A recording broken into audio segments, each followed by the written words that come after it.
Баршаңызға сәлем, менің есімім Рауан, және де мен 4-ші курс студенті болып табыламын. Бүгінгі видеода жалпы мынау Асфендияров университетінде 3-ші курс қалай өтілетіні туралы, одан кейін қандай сабақтар болады, ол сабақтарда сабақ қалай өтіледі, және де мынау аралық бақылау, емтихан деген сияқты қалай өткені туралы сипаттап беретін боламын. Одан кейін өзімнің тарапымнан көптеген кеңестерді беретін боламын. Яғни қалай оқу керек, аралық бақылауға қалай дайындау керек, емтихан қалай өтілді, одан кейін оған қалай дайындау керек деген сияқты көптеген тақырыптарды талдайтын боламыз. Ең бірінші сұраққа жауап беріп кетейін, 3-ші курс қалай өтті? Жалпы мен үшін 3-ші курс қиын өтілді, бірақтан егер де менің ойымша сіздер 2-ші курстан өте алсаңыздар, онда 3-ші курстан да өте аласыздар. Себебі мен үшін ең қиын курс ол 2-ші курс болды, одан кейін 3-ші курс, одан кейін 1-ші курс. Енді 3-ші курс қай жағымен қиын болады? Ең бірінші бірнеше сабақтар бар, солар қиын өтілетін болады. Олар туралы кейін мынау видеода талдайтын боламыз. Одан кейін ең қиыны, бұл жақта біз азаннан кешке дейін сабақтарда жүрдік. Яғни азанда бір сабақ болады, оған барудың өзі алыс болады.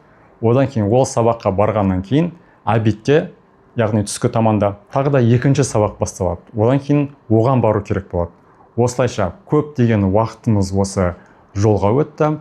Одан кейін сабақтардың саны көп, соған байланысты уақытысының көбісі осы сабақтарда отырумен кететін болады. Енді сіздерге барынша мынау түсінікті болу үшін мен мына жақта параллельно тир-листі создавать етіп отыратын боламын. Яғни бұл тир-листімізде ең қиын сабақтар, яғни олар бізде стипендиядан, немесе пересдачаға, лето, немесе тіпті перекурсқа қалдыратын сабақтар болады. Одан кейін тир-листіміздің ең соңында өте оңай сабақтар, яғни тіпті мынау сабаққа келсем болды, оңай өтіп кете беретін сабақтардың тізімі болады. Осы тир-лист бойынша қазір әрбір сабақтарды талдап шығатын боламыз. Әрі қарай тир-листімізді жалғастыратын бұл сіздерге таныс кафедралар, яғни фармакология, патан, патвиз. Ең бірінші мынау фармакологиядан бастайық. Жалпы мен фармакологияны 2-ші курс фармакологиясын А тирға қойған едім, ал осы 3-ші курстың фармакологиясын мен С тирға қоямын. Яғни бұл сабақ өте қиын.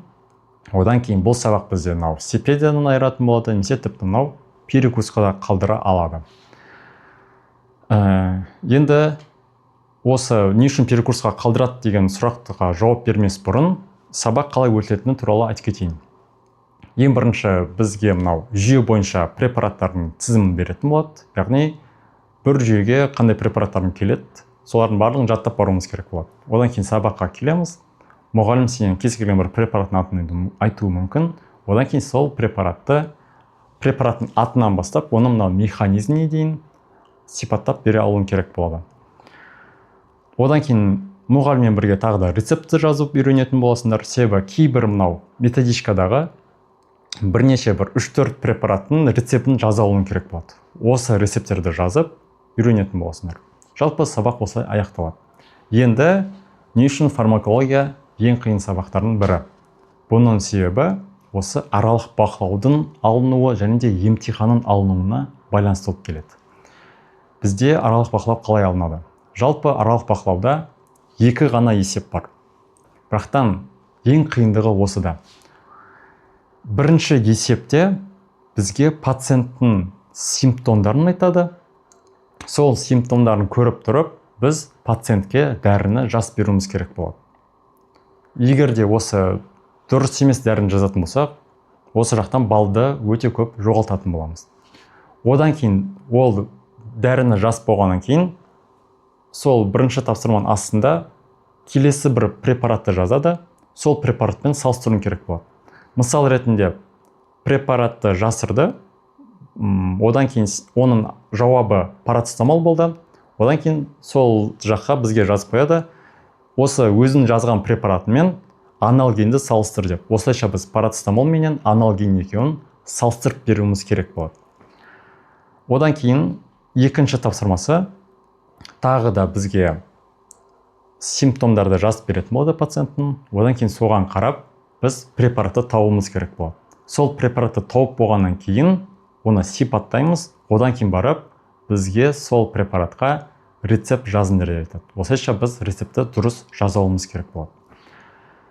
Енді осы жақта ойлауыңыз мүмкін, егер де мен препаратты таба алмасам, сразу 0 алам ба деген сияқты. Бірақтан осы жақтан сіздер уайымдамай қойыңыздар. Егер де препаратты таба алмасаң, бірақтан сол бір топқа жататын бір препаратты жаза алатын болсаң, онда бір средний баға алуға болады. Но егер де рецептті қате жазатын болсаң, онда төмен алып қалатын боласыңдар. Енді емтиханы қалай өтіледі? Дәл осы аралық бақылау сияқты алынады. Бірақтан емтиханның бір жақсы жері, бізге емтихан алар алдын бізге 100 препаратты беретін болады. Сол 100 препараттың ішіндегі препараттар келеді. Соның 100 препараттың 40-ына рецепт жазып алуың керек болады. Ал осы 100-ін полностью сипаттай алуың керек болады. Енді бұл сабаққа айтатын кеңестерім. Мысал ретінде сендерге тыныс алу жүйесінің аурулары деп айтатын болса, онда тыныс алу жүйесіне арналған бүкіл препараттардың атын жаттау қажет емес. Ең бірінші бізге әр апта сайын методичканы жіберіп отырады. Сол методичкада препараттардың тізімін қарап аламыз. Именно бүкіл фокусымызды осы препараттарға қоятын боламыз. Одан кейін дәл осы препараттардың астында рецепт жазып үйренуге арналған препараттардың аттарын береді. Сол препараттарға рецепт жазуды үйренетін боламыз. Осылайша кішкене болсын біз оқу керек ақпаратымызды қысқартып алдық. Одан кейін бұл жақта бізде мынау препараттың атынан бастап тобы, одан кейін көрсетілімдері, одан кейін ең маңыздысы бүкіл фокусымызды механизміне қоятын боламыз. Осылайша препараттың атын жаттаймыз, тобын, механизмін. Кейін бізге осы механизм білу арқылы препаратты сипаттайтын кезімізде көп балл алып алсақ болады. Себебі механизмге примерно бір 50 балдай береді.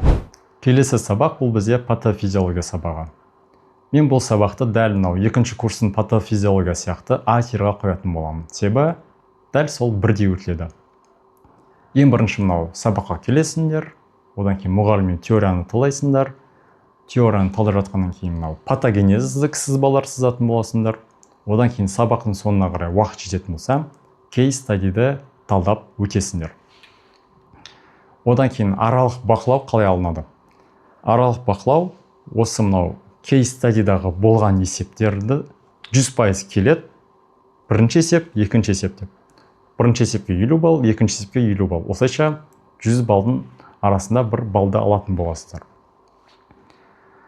Ал мынау сессиясына келетін болсақ, бұл жақта бізде тест түрінде болады. Және де бұл өте қиын, себебі ешқандай база жоқ. Базадан келу жиілігі өте төмен. Сол үшін барынша мынау патофизиология сабағын оқыған кездеріңізде оны жай ғана жаттамай, барынша түсініп оқыңыздар. Осы арқылы сіздерге мынау тесттен өту оңайырақ болады. Көбісі осы тесттен қиналған еді. Одан кейін ескертіп кетейін, бізде бұл сабақтан курс бар. Яғни бұл курста біз әрбір аурудың патогенезін сызатын боламыз. Одан кейін тіпті мынау кейс стадиді шешуге көмектесетін боламыз. Ары қарай телесімізді жалғастыратын бұл бізде топанатомия сабағы. Мен бұл сабақты Б тирға қоямын, яғни сабақ оңай, бірақтан оқитын материалдар көп. Енді егер естеріңізде болса, екіншісі курста осы сабақты өткен болатын едіңіздер. Үшінші курстың патоанатомиясы дәл сол екінші курстағыдай өтіледі. Яғни ең бірінші сабаққа келеміз, одан кейін теорияны талдайтын боламыз. Теорияны талдап болған кейін мұғалімдеріңіз сіздерге 4 препараттың атын айтады. Сол препараттарды алгоритм бойынша толтырып альбомымызға жазатын боламыз. Одан кейін аралық бақылау қалай алынады? Осы біз альбомымызға препараттарды сипаттап жазып жүрген едік. Соларды біз айтып беруіміз керек болады. Яғни мынандай фотокарточка береді. Сол препаратты тауып сипаттап береміз. Осы жерде жоғары балл алу үшін әрине реттілікті сақтау керек болады. Одан кейін сессиясы. Егер де мынау патфиздің тесттары қиын болатын болса, патаның тесттері оңайырақ болады, яғни тест түрінде алынады. Бірақтан әрине сіздерде ауызша да алынып қалуы мүмкін. Егер де ауызша болатын болса, сол жаңағы толтырып жүрген альбомымызды бір қайталап солай тапсырып шығатын боламыз. Енді бұл сабаққа қалай дайындалу қажет? Сол жаңағы сипаттау керек препараттарға көп көңіл береміз, одан кейін жоғары балдар алып алатын боламыз аралық бақылауда. Енді осы жерде ескертіп кететін зат бізде патан менен патвиз патология модуліне кіретін болады. Яғни, мысал ретінде біз патвизден төмен баға алып қалдық, патаннан жоғары баға алып қаламыз да, осылайша модулімізді жақсы бағаға жауып алатын боламыз. Осылайша стипендиямызды қорғай аламыз, одан кейін GPA балдан да жоғары бал алатын боламыз. Ары қарай тирлистімізді жалғастырайық. Келесі сабақтар сіздерге таныс емес болады, яғни алғаш рет өтетін боласыздар. Ол яғни ПДБ, яғни балалар ауруының пропедевкасы, одан кейін ПВБ, немесе ішкі аурулардың пропедевкасы. Енді бұл сабақтар бізде қалай өтіледі? Көбінесе бұл сабақтарда сіздер ауруханаға баратын боласыздар. Одан кейін мұғаліммен бірге отырып, теорияны талдап шығасыздар. Бұл теорияның көлемі 10 бет пенен 15 беттің арасы. Теорияны талдап болғаннан кейін сіздерді ауруханадағы әр түрлі отделенияларға жіберетін болады. Мысал ретінде балалар ауруында сіздерге бала пациент болады. Сол балаға сіздер практикалық жұмысты жасайсыздар. Ал мынау ішкі аурулар пропедевкасында сіздер өз-өздеріңізге жасайтын болсыздар. Яғни көбінесе группадағы ұл бала волонтер ретінде болады. Сол адамға сіздер практикалық жұмысты жасап көрсететін боласыздар. Яғни сабақ екі бөліктен тұрады. Біріншісі теорияны талдау, екіншісі практикалық дағдыны алгоритм бойынша істеп көрсету. Дәл осы бойынша сіздерден аралық бақылау алатын болады. Жалпы бізде ПДБ, одан кейін ПВБ деген сабақтар 1-2 деп бөлінеді. Бірінші семестрдің аралық бақылауында сіздерге билет беріледі. Осы билетте екі сұрақ болады. Біріншісі теорияға байланысты, екіншісі практикалық дағдыға байланысты. Ал екінші семестрінде сіздер осы екі сабақтан бір анамнезді толтырып соны тапсыратын боласыздар. Яғни сырқатнама деген зат бар, анамнез, соны жазып үйренетін боласыздар. И осылайша сіздердің анамнездің жазған деңгейіне қарап сіздерді бағалайтын болады.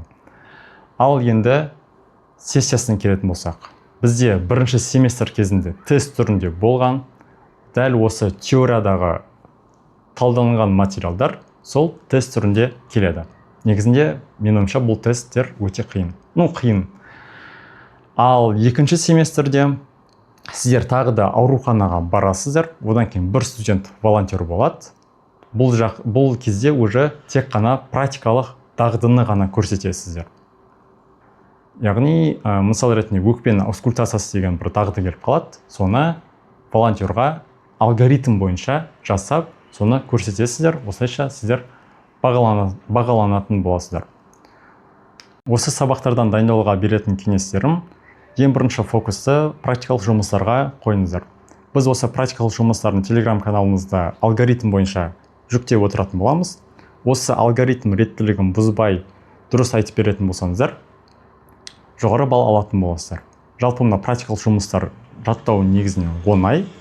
Одан кейін ПДБ менен ПВБ-ның практикалық жұмыстары бірдей болып келеді. Кішкене ғана ерекшеліктер бар. Осылайша, мысал ретінде практикалық жұмыстан 100 алдық. Ары қарай теориядан 60 немесе 80 алсақ та, біз сабақты 80-90-ға оңай түрде жаба алатын боламыз. Тирлистің келесі сабағы ол бізде иммунология сабағы. Мен бұл сабақты А тирға қоямын. Енді сабақ қалай өтіледі? Ең бірінші, біз теорияны талдайтын боламыз. Жалпы бір сабақтың теориясы кемінде 40 бет, тіпті мынау 70 бетке дейін жетіп жатады. Көбінесе 40-50 беттей болады. Одан кейін теорияны талдап болғаннан кейін сабақтың соңына қарай бізден тест алатын болады. Ол тест 10 сұрақтан тұрады. Осылайша сабақ бітеді. Одан кейін осы күннің соңына дейін біз сұрап жұмысымызды жасап, оны суретке түсіріп мұғалімімізге жүруіміз керек болады. Осылайша біздің бағамызды сұрап, тест, онан кейін теориядан алған бағаларымыз құрайтын болады. Енді аралық бақылау қалай алынады? Тест болады, сол тесттен барынша жоғары алу керек болады. Одан кейін сессияда дәл осы аралық бақылау сияқты. Одан кейін ескертіп кету керек зат, жаңа уже айтып кеткенмін, иммунология, эпидемиология, АИТВ бір модульге кіреді. Одан кейін иммунологиядан сессия тапсырып жатқан кезімізде бірнеше сұрақтай АИТВ-дан келетін болады. Енді бұл сабақты қалай оқу керек? Барынша осы теорияны дұрыстап жаттап жүретін боламыз, и ары қарай тесттерден жақсы баға алуымыз керек болады. Осы жақта айтып кетейін, бізде осы сабақтан курс бар. Көріп тұрғандай тақырыптар өте ауқымды. Осы тақырыпты барынша оңай тілде түсіндіретін боламын. Видеолар кемінде 1 сағаттай болады. 1 сағаттың ішінде бүкіл тақырыпты түсініп шығасыздар. Одан кейін осы сабақтан бізде тегін конспектілер жүктеліп қойған телеграм каналымызда. Барынша қысқартып жазын, түсінікті болу үшін соларды тоже қарасаңыздар болады. Тир-листтің келесі сабағы ол бізде тағаммен емдеу. Мен бұл сабақты C тиріне қоямын. Яғни 1-2 бетін оқып барсаң жеткілікті. Сабақтар қалай өтіледі? Ең бірінші сабаққа келеміз, одан кейін мұғаліммен теорияны талдаймыз, и сабақ бітеді. Бір минусы бар, бір сабақ 4 сағат бойы өтіледі. Бірақтан 5 қана апта. Одан кейін аралық бақылау қалай алынады? Осы бізде мұғалім әр аптаға өзі методичканы жіберіп жүретін болады. Осы методичканы оқып баратын боласыздар. Дәл осы методичкадағы берілген теориядан сіздерге тест ойлап табады. Осы тесттерге жауап беру арқылы аралық бақылауларыңыз бағаланатын болады. Келесі сабақ ол бізде радиология. Жалпы радиология 2-ге бөлінеді. Радиология 1, одан кейін радиология 2. Радиология 1-де біз аспаптарды өтетін боламыз, яғни МРТ, КТ, УЗИ деген сияқты. Ал радиология 2-де біз әртүрлі диагноздарды өтетін боламыз, яғни пневмония, инфаркт, инсульт деген сияқты. Енді жалпы мен радиология сабағын C теріне қоямын. Бірақтан әрине 1-2 бет оқу жеткіліксіз. Бірақтан бұл сабақ бір семестрде 5 қана апта болған үшін бұл өте оңай сабақтардың біріне кіреді. Одан кейін теориялары жалпы оңай. Енді радиология 1 қалай өтіледі? Сіздер 2 апта бойы, жалпы бүкіл апта бойы теорияны оқып жүретін боласыздар. Сіздерге сол теорияны оқуға арнайы презентациялар жібереді. Осылайша 2 аралық бақылауды тапсыратын боласыздар. Бірінші аралық бақылауда сіздер тестті тапсырып шығасыздар, ал екінші аралық бақылауда бір алгоритм бар. Сол алгоритм бойынша жаңағы бір снимокты талдап берулеріңіз керек болады. МРТ түссе МРТ-ны, КТ түссе КТ-ны деген сияқты. Ал радиология 2-де дәл осылай сияқты. Екінші аптада бірінші аралық бақылауларыңызды тапсырасыздар, о жақта тест болады. Ал екінші аралық бақылауда сіздерге осы диагноз бойынша әртүрлі снимоктарды береді. Сол снимокты алып, дәл сол жаңағы алгоритм бойынша сипаттап берулеріңіз қажет болады. И жалпы осылай радиология аяқталады. Тир-листтің келесі сабағы ол бізде топографиялық анатомия сабағы. Бұл сабақты мен S-тирға қоямын, яғни бұл сабақ перекурсқа да қалдыра алады. Енді жалпы бұл сабақ не үшін қиын болып саналады? Біз әр апта сайын теорияны оқып жүруіміз керек болады. Ортақ есеппен 30 беттей оқу керек болады. Енді ойлауларыңыз мүмкін 30 бет деген ол оңай ғой деген сияқты. Но 30 беттің әрбір сөйлемін жатқа білу керек болады. Осылайша біз ең басында оперативті хирургияның инструменттерінен бастайтын боламыз. Одан кейін келесі 14 апта бойы анатомиядағы аймақтарды жатқа айтып, теорияны тапсырып жүретін боламыз. Одан кейін бұл сабақтың атын көргендей топографик анатомияны оқитын боламыз, одан кейін оперативті хирургия. Но 99% осы топографиялық анатомияны оқу керек болады, бір ғана пайызы оперативті хирургия. Себебі мұғалімдер сабақты сұраған кездерінде, емтихандарды алған кездерінде, немесе аралық бақылауды алған кезінде оперативті хирургиядан особо сұрақтар қоя бермейді. Және де негізгі бағаны осы топографиялық анатомиядан жауап бергенімізге байланысты қойып беретін болады.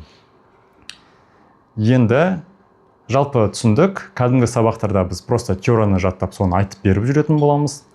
Ал енді мынау аралық бақылау менен емтиханға келетін болсақ, екеуі бірдей форматта өтетін болады. Яғни біз мынау билетті аламыз. Ол билетті алғаннан кейін бізде екі сұрақ болады.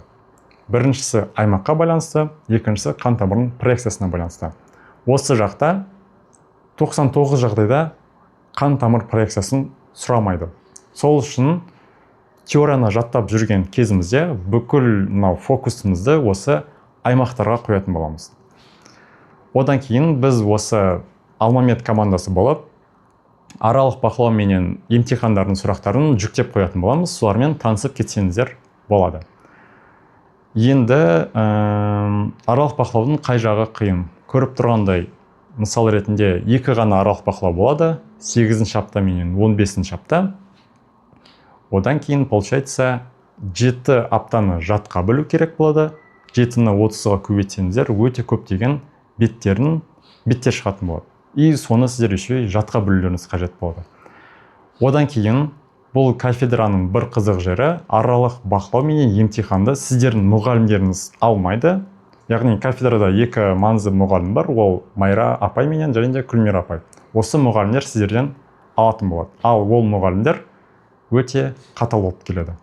Осы топанатомия сабағынан біз конспекттерімізді жүктеп отыратын боламыз. Енді осы сабақты қалай оқу керектігін мен тереңдеп тұрып түсіндіретін боламын.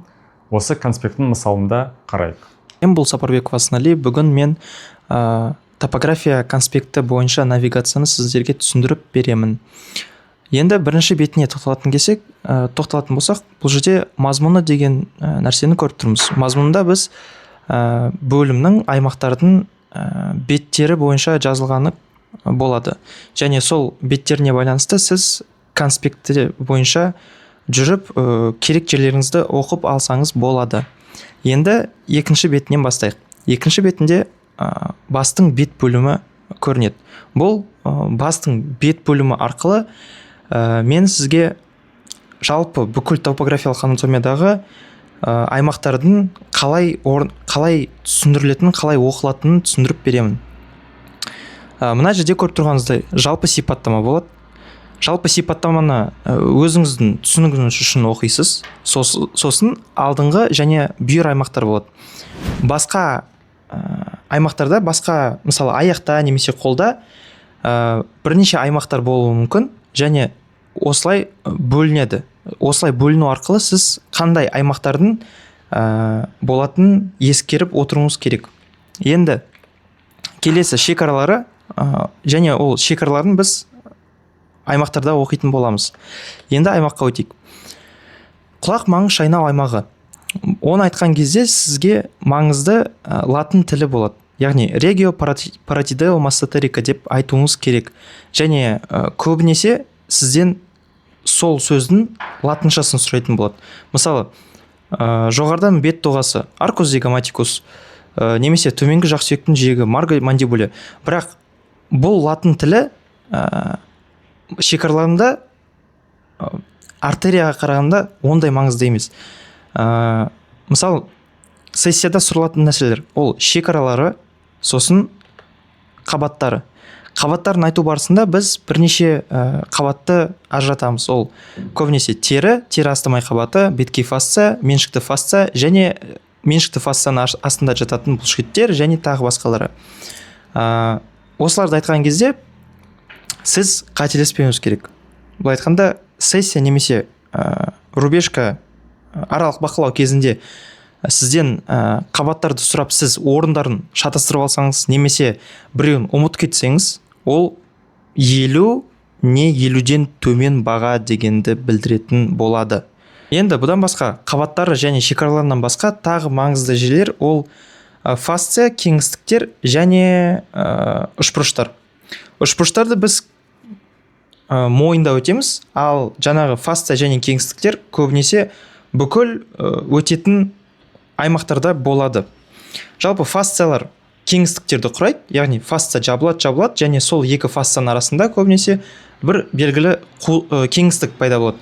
Және сол кеңістікте біз үшін маңызды нәрсе ол кейбір органдар, сол органдардың тізімін біз белгілі бір файл ретінде, яғни сессияға дайындық файл ретінде соңында жібереміз. Және сол органдардан басқа органдарды қандандыратын және нервтендіретін жүйкелерді және артерия мен веналарды жазатын боламыз. Артерия мен веналарды айту барысында біз олардың жолдарын немесе проекцияларын айту маңызды емес. Біз үшін ең маңыздысы олардың аттары. Яғни қазақша және латынша атауларын айтсаңыз жетіп жатыр.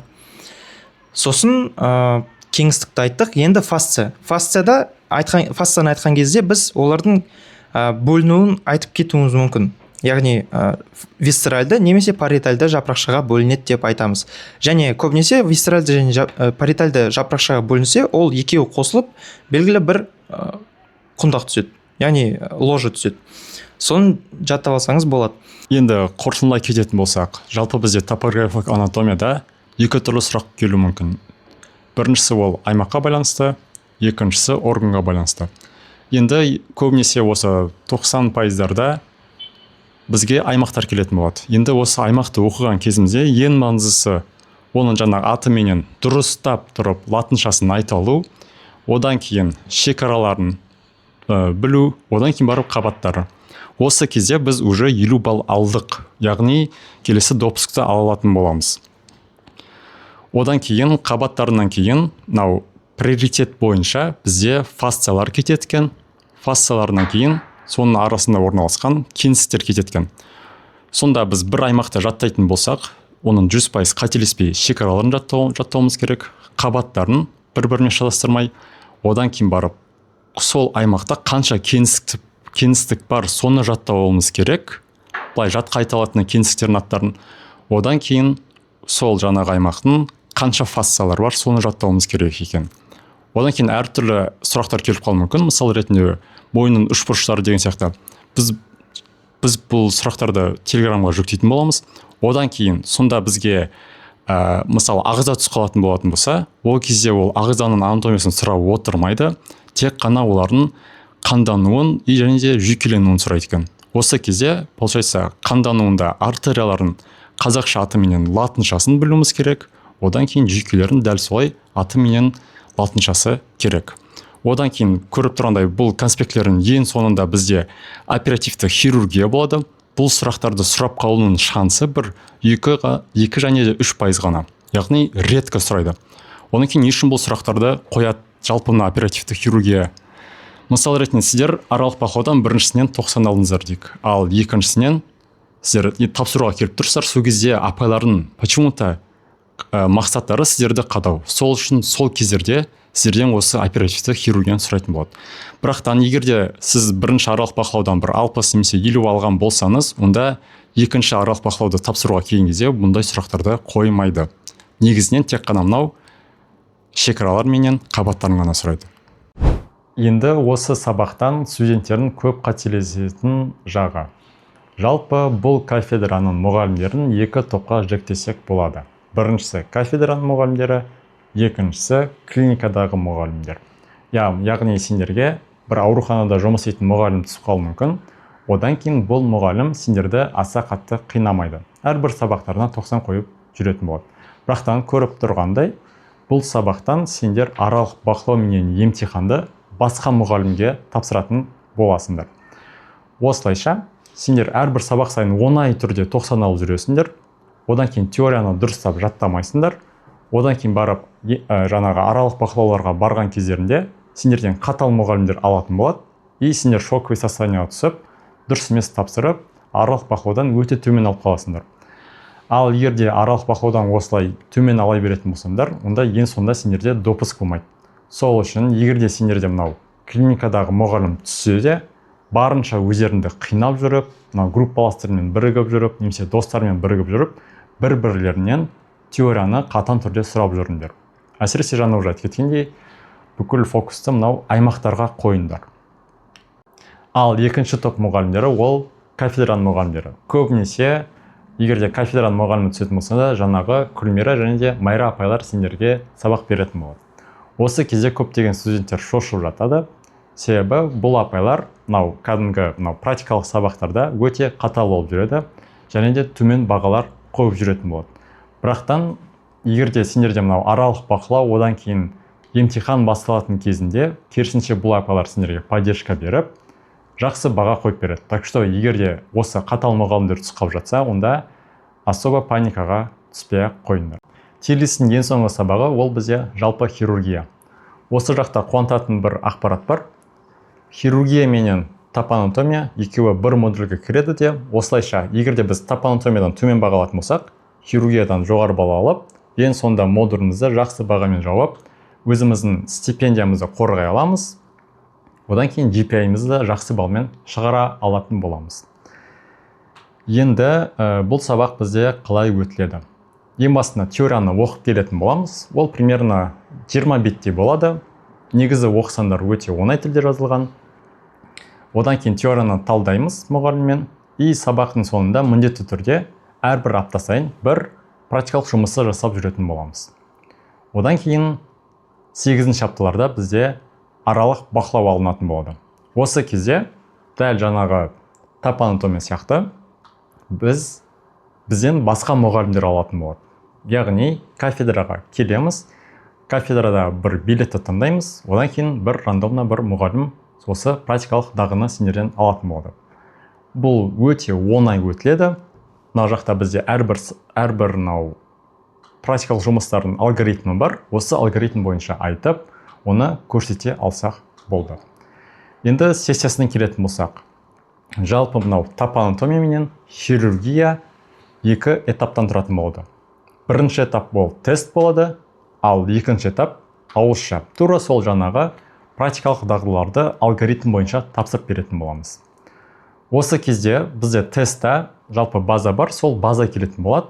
Но топанатомияда ондай база жоқ, сол үшін топанатомияның тесті қиынырақ болады, ал хирургиянікі оңайырақ болады. Одан кейін ең соңғы талдайтынымыз ол бізде госэкзамен, немесе НЦН. Жалпы семестрдің басында, одан кейін екінші семестрлерде мұғалімдер осы НЦН тапсырмасындар, ачтение боласындар деп сендерді қорқыту мүмкін. Бірақтан жалпы НЦН-ден өту оңай. НЦН өзі екі этаптан тұратын болады. Бірінші этап, ол жақта тест болады және де 150 сұрақ. Осы 150 сұрақтың 50 сұрағына жауап бере алсаңдар, яғни 33%, онда сендер бірінші этаптан өткен болып саналасыңдар. Одан кейін осы НЦН болмай тұрып, сендерде пробный тесттар болады.